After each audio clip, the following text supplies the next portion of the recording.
sunny Louisiana streets hide shadows of violence too dark to ignore. From a woman suffocated and left in her own trunk, to a TikTok star turned accused killer dragging a body in a tarp, from church pews drenched in gunfire, to hotel rooms staged as crime scenes. Decades behind bars follow, lock killers away, but the lives stolen can never return. And this is Inside Louisiana's Most Darkest Black Killers Vertical Bar, full list and shocking true crime cases. Welcome back to Justice Reversed, where real crimes meet real justice. Number 1. Earl Lee Johnson, Jr. He thought a live stream would make him famous. What it captured instead shocked Louisiana, the nation, and the world forever. Earl Lee Johnson, Jr., a 35-year-old Baton Rouge man with a long history of violent arrests, crossed the darkest line in April 2022. For 3 days, he and 4-year-old Janice David spiraled in a haze of drugs. By the end of that binge, David was bound, brutalized, and killed inside a parked car on South Sherwood Forest Boulevard. The details were horrifying. Johnson tied David's hands to the steering wheel with jumper cables, stripped her naked, and launched a frenzied attack. He beat her, stabbed her repeatedly, and tightened his grip around her throat. All of it streamed live on social media for 16 agonizing minutes. Viewers later described the broadcast as one of the most disturbing true crime scenes ever to surface online. During the recording, Johnson's own words revealed his twisted thinking. "If I'm going down, I'm going to live forever," he said, grinning at the camera. At another point, he claimed David planned to accuse him of rape, and that killing her was his way of seizing control. After the stabbing, he tried to ignite the car, leaving soot in her lungs, 10 degrees, proof that she was still alive as flames filled the vehicle. Police first encountered Johnson hours later, chasing him after a car theft. At that moment, they did not know he had just committed one of the most gruesome murders in Baton Rouge history. It was Facebook that alerted state authorities to the horrific video. By 9:52 p.m., officers discovered David's body tied in the abandoned vehicle, her remains charred and bloodied. Johnson, already in custody, confessed when confronted. The trial began in September 2025. Prosecutors argued that Johnson was perfectly aware of his actions and craved notoriety. They cited his chilling statements during the livestream as proof of intent. "This was a man seeking infamy," one prosecutor told jurors. Johnson's defense countered with claims of insanity, presenting his diagnosis of antisocial personality disorder and history of hearing voices. But psychiatric experts concluded he was sane and competent at the time of the killing. After just 4 days, the jury returned its verdict, guilty of first-degree murder. The courtroom was silent as Johnson, now 39, stared ahead blankly. Some family members wept, others whispered prayers. Outside, community leaders condemned the crime as an example of drugs, untreated mental illness, and technology colliding in the most destructive way. National outlets labeled it one of Louisiana's most viral murder trials. Sentencing is set for the 10th of December 2025, with the death penalty still possible. This case forces 3 urgent lessons. Never underestimate the dangers of substance-fueled binges, always recognize red flags in unstable relationships, and treat online content as serious evidence, not spectacle. The combination of violence and social media exposure can destroy lives in real time. In the end, Johnson's live stream didn't make him famous. It made him a killer remembered for all the wrong reasons. Before moving on, if this truth hits you, press HYPE, stand with the forgotten, amplify justice, and make sure silence never buries the voices of the lost. Number 2. Danette Colbert and Rickey White. He thought a night out in New Orleans' French Quarter would end with celebration, ATT. Instead, it ended in betrayal and death. In February 2025, 7-year-old sports reporter Adon Manzano traveled to Louisiana to cover the Kansas City Chiefs at Super Bowl LIX. A widowed father and respected journalist for Telemundo KC, Manzano represented a life on the rise. But the night he crossed paths with 8-year-old Danette Colbert, his story would be cut short. Colbert, already known to Louisiana authorities for a string of fraud and theft crimes, was not alone. Investigators say she worked in tandem with her longtime associate, 4-year-old Rickey White. Their relationship, described by a judge as a possible prostitute-pimp situation, was the foundation of a years-long scheme, drugging men, stealing their financial information, and draining their accounts. On February 5, surveillance cameras captured Colbert and Manzano entering his Kenner hotel room around 5 a.m. During those same hours, Colbert and White exchanged nearly 30 phone calls. In one chilling text, Colbert told White, "Got the phone code, he got money, waiting for him to sleep." Later, video showed Colbert leaving alone. Hours later, she used Manzano's bank card at a convenience store, failing to withdraw money from an ATM. When Manzano missed a scheduled work meeting, colleagues raised the alarm. Hotel staff performed a wellness check and discovered his body face down on a pillow. The coroner determined the cause of death was positional asphyxia, worsened by alcohol nearly 3 times the legal limit and alprazolam, the better known as Xanax.B, found in his system. Detectives concluded he had been intentionally drugged and suffocated while unconscious. The digital trail unraveled the plot. Texts recovered from Colbert and White revealed coded language like KO for knockout, used in previous conversations dating back to 2022. Detectives testified that this was no one-time crime, it was a pattern, a robbery enterprise that stretched from Louisiana to Las Vegas. One detective summarized it plainly: the intention was not murder, but robbery. Yet the outcome was deadly. Prosecutors quickly upgraded charges from theft to second-degree murder for both Colbert and White. While Colbert admitted she had been in the room, she tried to claim Manzano's phone and card must have been dropped in her car. White's lawyers argued he never met Manzano, but prosecutors countered with evidence of his coordination and the rental car he supplied. Both suspects were denied bond, deemed too dangerous for release. The case rattled Louisiana and reached national headlines because of its timing with the Super Bowl and the prominence of the victim. For many, it highlighted how predatory schemes thrive in nightlife settings, targeting those traveling far from home. From this tragedy, 3 lessons demand attention. Never trust strangers with access to your private space. Remain vigilant when alcohol and unfamiliar company mix. And remember that predators often work in pairs with calculated methods. One night of deception destroyed a father, a journalist, and a dream, leaving a warning too heavy to ignore. Number 3. Terryon Thomas. The smiling face behind millions of TikTok views would soon be unmasked in one of Louisiana's darkest murder cases. Terryon Ishmael Thomas, just 20 years old and known online as Mr. Prada, rose to viral fame with short comedic videos. Across multiple accounts, he gained between 4 and 8 million followers, but in late September 2024, his name would leave the entertainment pages and dominate headlines for a very different reason: first-degree murder. The victim was 69-year-old Dr. William Nicholas Nick Abraham, a Baton Rouge therapist and former Catholic priest with decades of service. Friends described him as gentle and a man with a servant's heart. On September 28, surveillance captured Abraham entering Thomas's apartment complex around 11 a.m. Hours later, witnesses reported seeing Thomas dragging a heavy blue tarp down the stairs. Inside that tarp, investigators believe, was Abraham's body. The brutality shocked even seasoned detectives. The coroner testified Abraham died of blunt force trauma to the head, neck, and shoulders. Inside Thomas's apartment, investigators discovered a significant amount of blood, multiple sharp objects, and signs of a violent struggle. Abraham's body was wrapped in duct tape, a comforter, and the tarp before being dumped along a rural highway in Tangipahoa Parish. The next day, a passerby discovered the body, and on September 30 police attempted to stop Abraham's stolen vehicle. Behind the wheel, Thomas allegedly rammed an officer's unit and fled. A nationwide search followed. On October 1, U.S. Marshals found him sitting alone on a bench in downtown Dallas, Texas. His arrest ended the chase, but the mystery of motive remained. Charged first with second-degree murder, prosecutors soon upgraded the case to first degree because Abraham was over 65. That change made Thomas eligible for the death penalty if convicted. A grand jury returned the indictment on the 16th of January 2025, adding counts of obstruction of justice, aggravated damage to property, resisting an officer, and unauthorized use of a motor vehicle. In the courtroom, Thomas appeared with a shaved head and blank expression, his once vibrant TikTok persona gone. He pleaded not guilty. His lawyer called the state's evidence a litany that must be tested, while prosecutors emphasized the brutality and concealment. The sheriff called it a very physical, very violent death.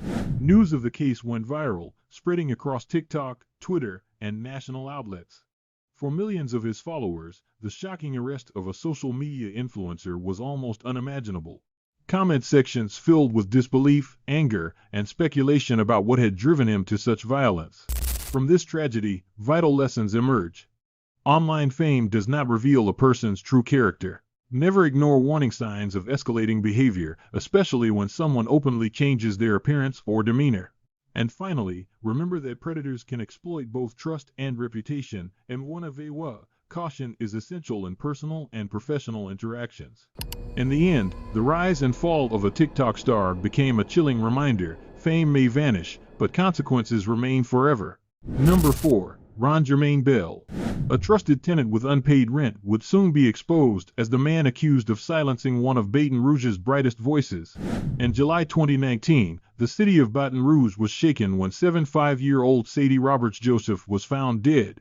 A respected community activist, she founded the Baton Rouge African American History Museum, organized the city's annual Juneteenth festival, and launched a nonprofit to combat drugs and violence. Friends and family knew her as a matriarch whose work brought people together. But her life ended in a scene that horrified even seasoned investigators. On the morning of July 12, Roberts Joseph baked cornbread at her sister's house before leaving to run errands. By mid-afternoon, her body was discovered stuffed in the trunk of her car, parked behind a vacant house just 3 miles from home. The coroner determined her cause of death was traumatic asphyxia, including suffocation. The brutality of her final moments shocked the city. Detectives quickly focused on her tenant, 38-year-old Ron Jermaine Bell. He lived in one of Roberts Joseph's rental properties and owed her more than $1,200 in back rent. Surveillance footage placed him in the same area where her car was abandoned. A witness described a man leaving the vehicle, matching Bell's appearance. Forensic evidence tied it together. Bell's DNA was found on her body. Bell was arrested days later on an unrelated warrant for failing to pay sex offender registration fees. In 2007, he had served 7 years for sexually assaulting a child. Already jailed, Bell was charged with murder. At first, prosecutors pursued first-degree murder, but as trial began in June 2025, he faced a second-degree murder charge. In court, Bell denied seeing Roberts Joseph the day she was killed. Prosecutors countered with the mountain of evidence: DNA, surveillance video, and witness testimony. "You stole light. You stole a warm, loving, giving, and caring woman," her son Jason Roberts said, addressing the accused directly. Her daughter, Angela Machen, noted the bitter irony: her death united the community in the way she always wanted in life. Community leaders echoed that sentiment. The mayor called her loss a devastating blow, while the sheriff described her as a treasure to Baton Rouge. Vigils and marches honored her memory. National outlets carried the story, amplifying the tragedy of a beloved activist killed not by an enemy of her cause, but by someone she had helped. This crime underscores hard truths. First, financial disputes can escalate into violence when trust blinds caution. Second, prior criminal behavior should never be overlooked when safety is at stake. And third, communities must remain vigilant in protecting their elders, who can be vulnerable even in seemingly secure relationships. The courtroom remains the stage where justice will be decided, but one truth is already clear: Sadie Roberts Joseph built a legacy of unity, and her death revealed the dangers of misplaced trust. She worked to bring people together, yet was taken by someone she tried to help survive. Number 5. Robert Marks. Whispers of ambition and secrecy inside a Baton Rouge school would soon give way to a crime that stunned Louisiana and beyond. Robert Javante Marks, then 39, wore many titles: Marine veteran, assistant principal, husband, and father. But behind the image of discipline and leadership, he lived a double life. His secret affair with colleague Lentel Washington, a 40-year-old instructional specialist and award-winning teacher, carried consequences he was unwilling to face. Washington was 7 months pregnant, and DNA tests later confirmed Marks was the father.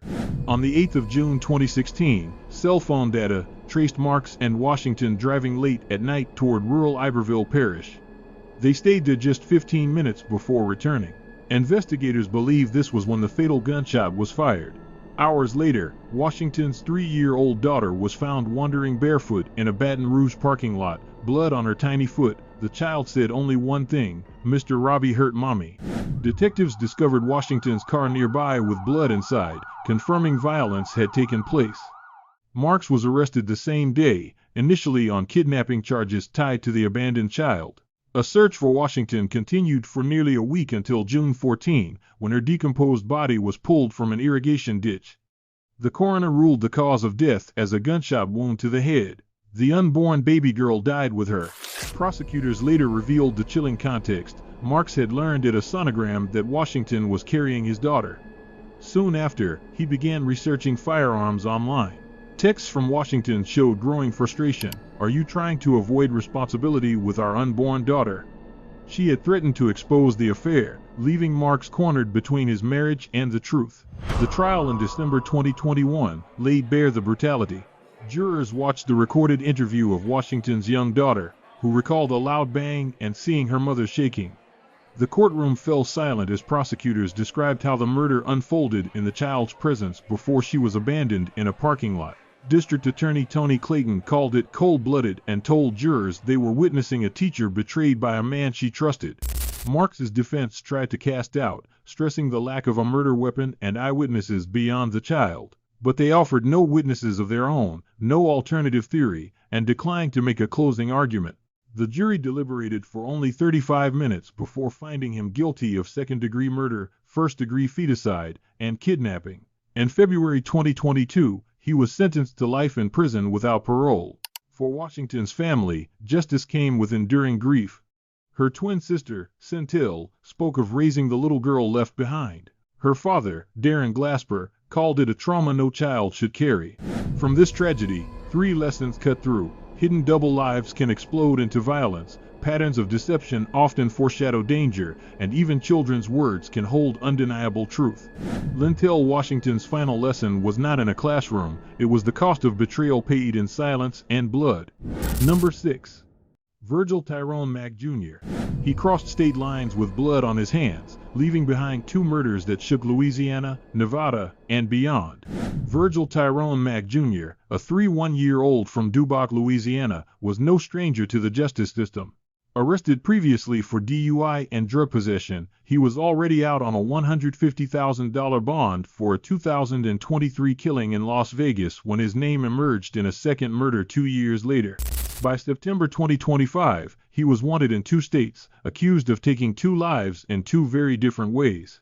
The first case unfolded in Las Vegas in March 2023. Mack lived with 4-year-old aspiring rapper Diamond Hamilton, known artistically as 90 Splits. Their partnership renting out an apartment through Airbnb soured after months of tension. On March 2, after Hamilton asked him to leave because a friend was visiting, the dispute turned deadly. A witness heard an argument, followed by 10 rapid gunshots. When police arrived, they found Hamilton shot multiple times in the back. Her mother later said it was 17 bullets. 18 shell casings littered the room. Mack had even called 911 himself, admitting he fired, yet refused to render aid. Detectives determined Hamilton's gun was in a bathroom, not near her body, contradicting his self-defense claim. Despite the brutality, Mack posted bond months later. That decision, Hamilton's grieving mother argued, cost another life. He was out walking the street, Monique Smith told reporters. "You just have to explain it to me." On the 4th of September 2025, tragedy struck again, this time in Ruston, Louisiana. At 11:50 p.m., 5-year-old Ontario Spivey was shot dead at the USA Travel Plaza convenience store. Surveillance cameras and license plate readers quickly identified Mack's vehicle. As state troopers attempted a stop, Mack fled, igniting a high-speed chase across I-20 into Texas. Multiple agencies joined before spike strips forced his car off the road in Marshall. Inside were Mack, his brother Kobe, and another passenger. All were arrested. Charged with murder in Louisiana and facing open murder with a deadly weapon in Nevada, Mack now sits in custody in Texas awaiting extradition. In both cases, prosecutors say the evidence is strong: ballistics, video surveillance, eyewitness accounts, and his own recorded statements. The brutality and his release on bond fueled public outrage. Hamilton's family continues to demand the death penalty, calling the system's failure to keep Mack jailed a betrayal. Police, meanwhile, praised the interagency cooperation that ended the Texas manhunt without further casualties. From these tragedies emerged 3 critical lessons. Never underestimate the escalation potential in volatile personal disputes. Trust-broken systems can allow repeat violence, making vigilance essential. And most importantly, justice delayed for one victim can tragically endanger another. As Mack faces trials in 2 states, the question echoes in both courtrooms and communities: how many lives could have been saved had the system acted sooner? 1 man, 2 murders, and a trail of grief, proof that unchecked violence crosses every line until it is stopped. Number 7. Caleb McCray. He entered the warehouse seeking acceptance, but what unfolded was silence, violence, and the death of a promising student.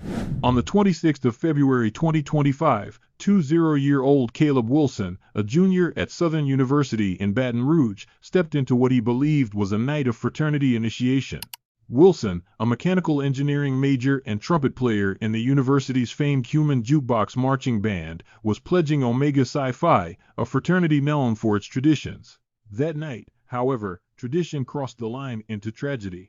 Police later revealed that 9 pledges were taken off campus to a warehouse where fraternity members, including 3-year-old Caleb McCray of Wiley, Texas, FC, conducted a hazing ritual.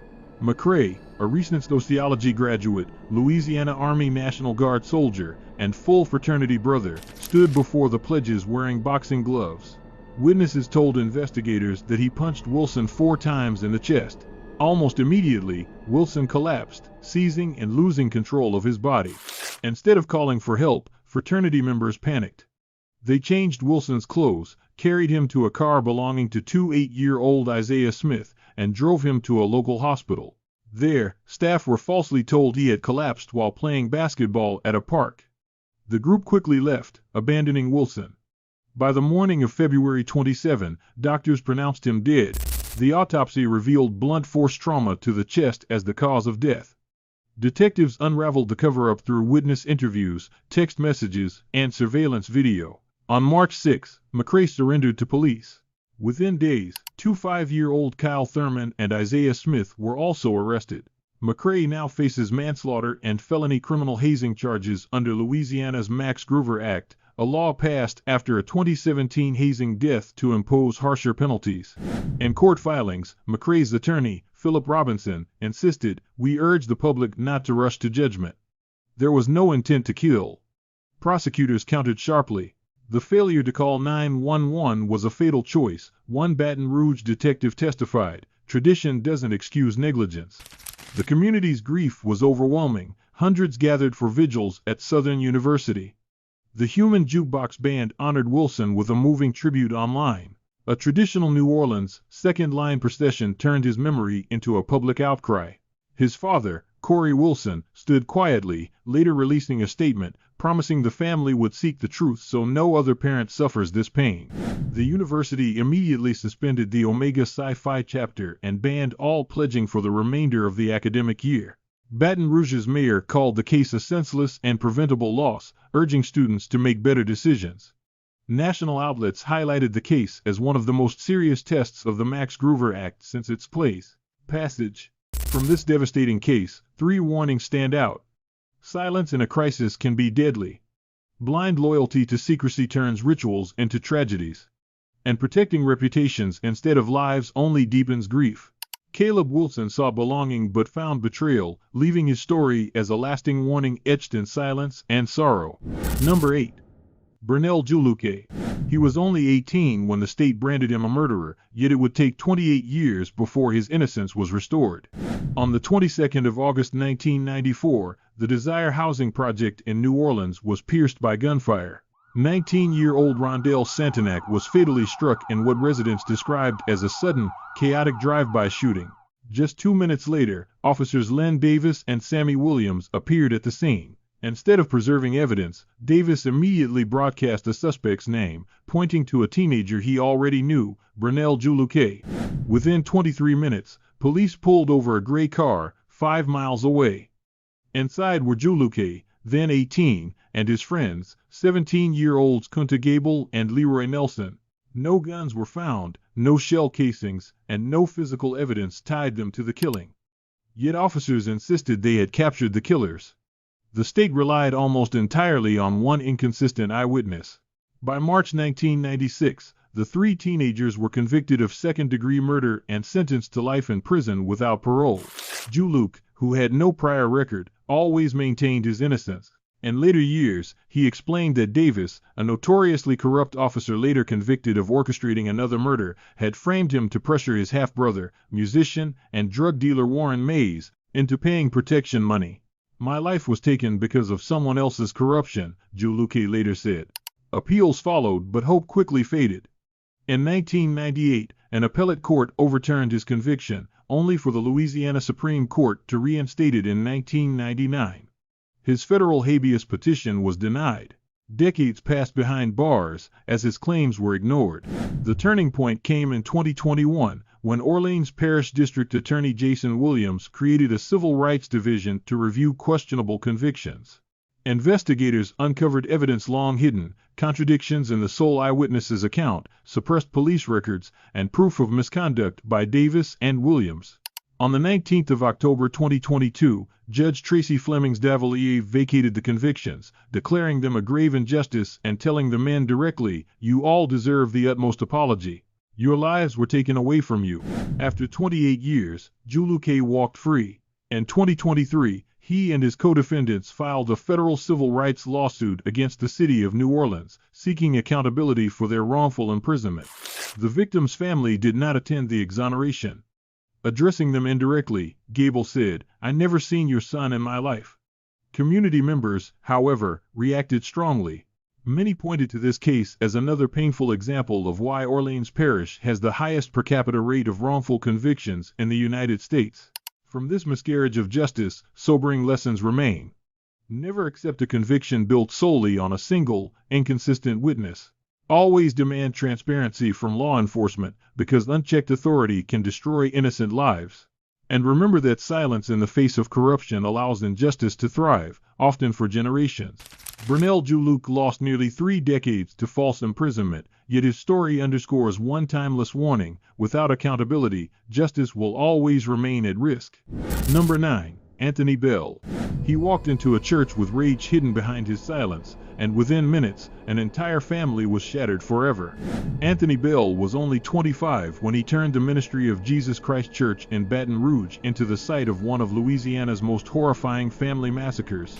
On the 21st of May 2006, witnesses saw him approach his estranged wife, Erica Bell, during service, pleading for reconciliation. She refused. Moments later, he returned with a handgun. What followed was carnage. Leonard Howard, 78, and Gloria Howard, 72, Erica's grandparents, were shot. Dolores McGrew, 68, a great-aunt, and cousin Darlene Selvage, 47, were killed instantly. Claudia Brown, Erica's mother and the church pastor, was shot but survived. Bell then dragged Erica from the sanctuary at gunpoint, forcing her and their 3 children into a vehicle. Hours later, Erica was found dead, shot inside his car at a nearby apartment complex. Police say Bell phoned 911, claiming Erica had shot herself. Officers quickly discovered otherwise. His children, left unharmed in the car, became silent witnesses to the brutal aftermath of domestic violence turned mass murder. Baton Rouge Police Chief Jeff LaDuff condemned the massacre as senseless and a total waste of human life. The case moved swiftly. Bell was indicted on 5 counts of first-degree murder and 1 of attempted murder. At trial in March 2008, he insisted his wife killed her own relatives and then herself, a claim firmly denied by survivor Claudia Brown, who testified, "I saw him do it." A 7-year-old girl added haunting weight, pointing to Bell in court and declaring he was the man who shot her mother. Despite defense claims of intellectual disability, state psychologists determined Bell was competent. In April 2008, the jury deliberated for just 2 hours before returning guilty on all counts. A week later, the same jury unanimously recommended death. Judge Todd Hernandez imposed 5 death sentences plus 50 years for attempted murder. Bell sat expressionless, his head bowed, as family members of the victims wept openly. Appeals followed. The Louisiana Supreme Court rejected arguments of mental incompetency in 2010 and again in 2017, despite new claims of brain damage and bipolar disorder. In 2023, Bell joined 54 other Louisiana death row inmates in a clemency petition, but the Board of Pardons denied the effort. As of 2025, he remains on death row at Angola prison with no execution date set. This tragedy left Baton Rouge reeling. It joined national conversations about church shootings, domestic abuse, and the dangers of ignoring restraining orders. The case is often cited in YouTube true crime documentaries and discussions about capital punishment in America. From this massacre, lessons emerge. Never dismiss restraining orders, they are often warnings of escalating violence. In moments of family crisis, silence or denial can enable danger. Finally, churches and community spaces must enhance security because no sanctuary is immune from violence. Lives lost cannot be restored, but stories like these remind us, unchecked rage destroys families, and justice, though slow, carries an unshakable weight. Number 10. Bokio Johnson. He waited until justice failed him, then chose violence to write his own verdict on the streets of New Orleans. Bokio B. Johnson was a 46-year-old father when he turned grief into retaliation. On the 23rd of March 2022, he ambushed and killed 2 one-year-old Hollis Carter in a drive-by shooting. Carter had been accused of murdering Johnson's teenage son, Caleb Johnson, and his stepdaughter, Brianna Brown, the year before. Carter's mother, sitting beside him, was critically wounded in the attack.